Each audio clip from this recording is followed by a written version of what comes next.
Hello mga Ma'am Sheila, for today's video, gagawa naman tayo ng butchi na malambot at hindi siya matigas. Sa isang bowl, maglagay naman tayo ng 1 pack of glutinous flour, 250 grams kamuti mash, 3/4 cup white sugar, 1/4 teaspoon salt, 2 hot water, added more if the texture is too dry. And then, i-mix lang natin. Pagkatapos ay mag-gloves na lang ako dyan. Yan, lalagay natin yung kamuti mash.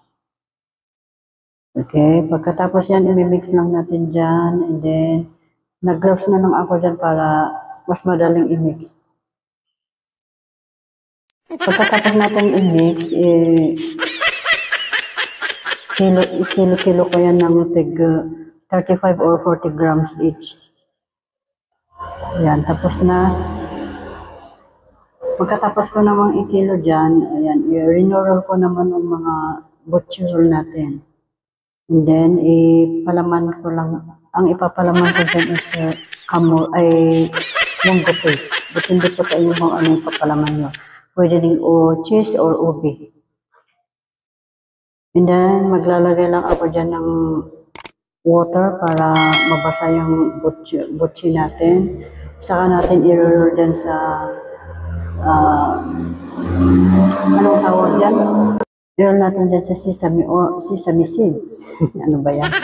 Sesame seeds. Pagkatapos ko ng palamanan dyan, ayan, tinapos ko na para mas madali. Then yan, papakita ko sa inyo kung paano ko maglagay ng sesame seeds. O yan. Diinan lang natin sa paglalagay ng sesame seeds para walang mahulog. And then, ipiprito naman natin dyan sa mainit na mantika.